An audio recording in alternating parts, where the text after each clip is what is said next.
Welcome to Anchors My Way, a podcast brought to you by Into Cruising. I'm your host, Shakira, and I'm here to take you on an exciting journey through the world of cruising. Whether you're an experienced cruiser or just planning your first trip, I've got something for you.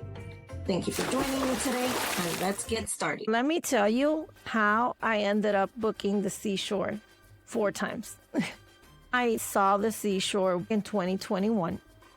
She was one of the newest ships MSC had brought. I had her done the Meraviglia, but as you can see, the model of the ship is completely different. I remember I was on another cruise, walked to the railing on the Lido deck. I saw the Seashore for the first time and I was like, whoa. I was blown away by the model. Aesthetic, like the back of the ship, the infinity pool. I stood there like 10 minutes just looking at the ship. When you see something you've been wanting to see for a long time, I had seen pictures of it, but never in person. Being parked next to the Seashore in 2021 was a whoa for me. I really want to be on that ship. Then comes 2022. We booked it the beginning of 2022. I was ready. I want to do that ship. I heard the atrium was different. They didn't have the promenade anymore. But life happens and you can't control certain things. Our sailing was for Labor Day, September 2022. In August of that year, something unexpected happened. I changed jobs. When you change jobs, you don't have PTO and can't say, I'm going away on a cruise for a week. When I went to interview for the job, I thought about mentioning it, but then I was like, I'm not sure if I should or not. It was a really good job and I needed that step in my life. So I was like, I'm not going to say anything and we'll see what happens. And then they actually did call me and I got the job and I was like, I can't believe this. I was devastated. Back then, I couldn't understand that I had to cancel that cruise that I had been dreaming on for the last 2 years. I was upset I had to cancel it. So I was like, you know what? I promise you that I'll book you again. It did happen. I wasn't able to until 2023. As soon as I got a chance, I booked a sailing for January 2024. I was very excited. In January 2024, due to PTO and restraints on my old job, it was a 2-day sailing. To my listeners and to all my MSC fans and possibly just the cruising fan community, doing a 2-day sailing for any cruise line and for any type of cruise, to me, it's not worth it. The ship has so much to offer. It's impossible. Enjoy everything in 2 days. So I was like, yeah, it had a good price. It was very convenient. I was excited that I was finally going to get my feet on the Seashore, but concerned I wasn't going to get all the footage I wanted. And in reality, that's what happened. I did not get all the footage I wanted. I booked it with a friend and she and I went and enjoyed it. I was amazed by the beauty of the ship. When I walked into the atrium full of glass, Swarovski stairs, and all shiny, glittery stuff that MSC is very known for. They're known for their classical, elegant look.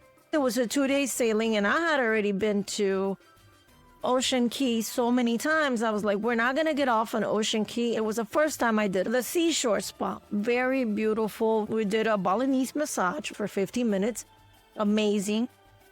The ladies were very attentive, gave us bathrobes. The rooms were very nice. I loved the experience of enjoying a day at the spa, the thermal suites. It was amazing, but it's short. We booked Butcher's Cut that night and we had specialty dining. It was an amazing cruise. It was short. It was 2 days, but we kind of like got our feeling of how the ship felt and the vibes. The infinity pool, we didn't get to go because we spent the day that we were supposed to be at the spa and then we had a dinner, a show.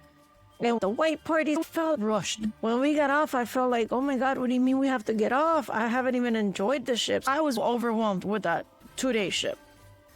Then comes 4th of July, the second time I booked this cruise.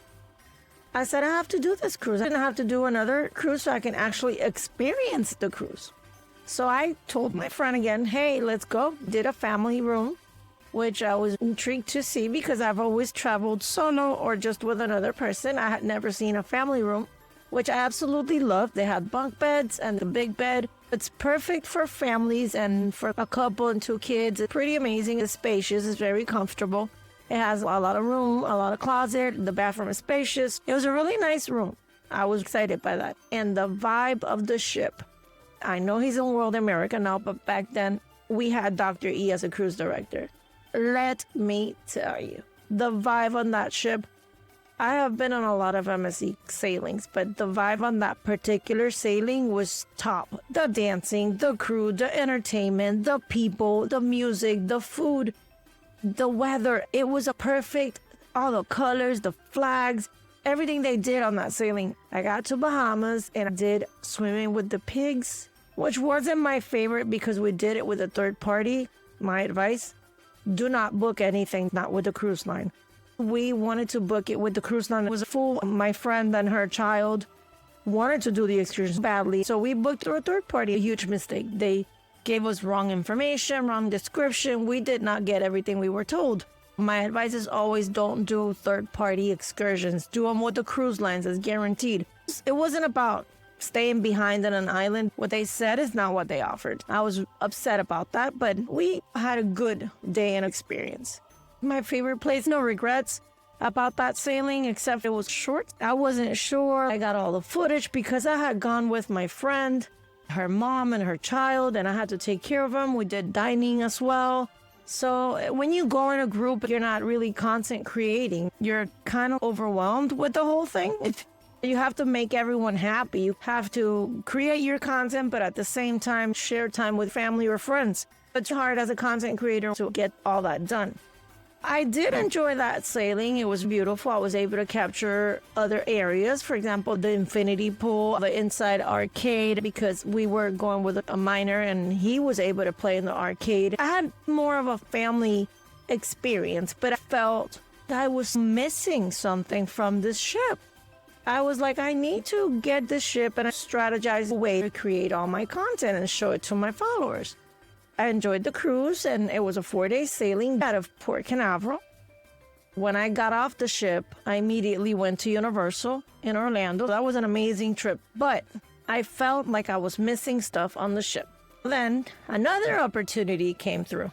My third time, I was like, whoa, I'm going to do this ship 3 times. I don't get bored of cruise ships, so that's not a problem. I get the same feeling every time I step on board. Goosebumps. It's just my feeling about cruise ships. I was sitting at my old job wondering if I should do this cruise ship or not.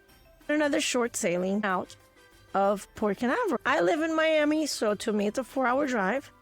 And I was like, I don't know if it's worth it. Should I do it? Should I not? I was a little iffy about it, but then I find out one of my friends is going to go on that cruise ship.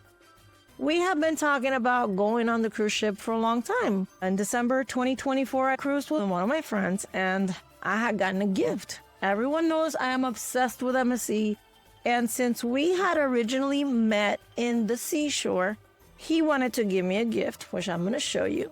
I'm going to show you my gift. This is my little Seashore. I don't know if the camera can take, it's the Seashore right there. But this was given to me as a gift in December of 2024 in a sailing that I was doing with a friend. I was excited to have this gift. The ship meant a lot because the first time I got canceled due to work. Second time, it wasn't long enough. Third time was different because it was a family trip. I needed to do it one more time with my friend who was repeating the cruise because I told him he should do it again, same as I did. He wanted more footage on the ship. I had a great idea to surprise him. Just booked it and I showed up. We had an amazing time. I was able to get all my footage. He was able to get all his footage. We were able to see the beauty of the ship. A lot that people don't understand when it comes to cruise ships. Now, I've cruised on a lot of cruise ships, but the Seashore always stands out. It's modern, bold, packed with features that make every sailing feel like something brand new. I wanted to give you a countdown of the 10 most unique features I noticed of the MSC Seashore. That sets her apart from the rest. Number 1 is the infinity pool. Located in the back on deck 8, feels like you're floating above the ocean. It's peaceful, scenic, perfect for sun views. Number 2 would be the Bridge of Sights. It's a glass floor walkway across the ship. You're walking above the ocean. It's a feeling you have to experience. If you're afraid of heights, brace yourself. Take a lot of pictures. It's worth it. Number 3 is the longest ship in the fleet. MSC Seashore is the first Evo class ship and the longest built by MSC Cruises. They offered extra spaces to add more restaurants, lounges, and outdoors whenever they needed to.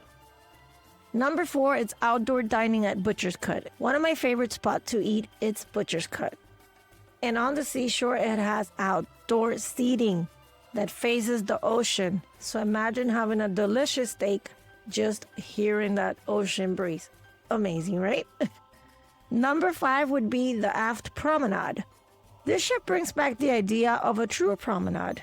There's this wide open walkway on deck 8 that wraps around the ship and connects all the bars, restaurants, and pools with non-stop views of the seas. Number 6 would be the robot bartender at the MSC Starship Club. Humanoid robotic bartender. He lights up the room with a futuristic vibe. A must visit. Number 7 would be the larger yacht club sun deck. I didn't experience it, but I know about it, so I need to tell you for all my yacht club lovers.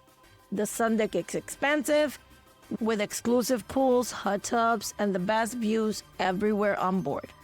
Number 8 is the redesigned atrium with LED walls. That was mind-blowing when I walked into that ship. The main atrium on Seashore is sleek, modern, with floor-to-ceiling LED panels and light up with color patterns. It feels like a luxury hotel lobby on a cruise ship.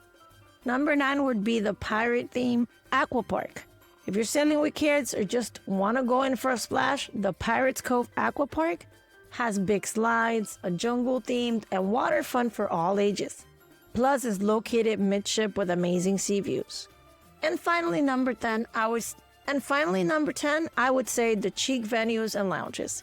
From Uptown Lounge to the sports bar to my personal favorite Sky Bar, overlooking the top deck pool. This ship brings style and comfort to every public space. So whether you're dancing, relaxing, just grabbing a drink, it always feels elevated. So there you have the 10 unique features about the MSC Seashore for you to remember. If you've been on the seashore, you know how special she is. If you haven't, add her to your list. Coming from a person who's done her 3 times, I can guarantee you're going to have the time of your life. Just let me know in my social media. Let's communicate. Drop comments. Let me know if you've been on the seashore and what you think. What were your final thoughts on it? I don't think I'll go for a 4th sailing, but you never know. Thanks for tuning in to Anchors My Way and hearing my story about the sailings I did on the MSC Seashore. Always remember, anchors your way.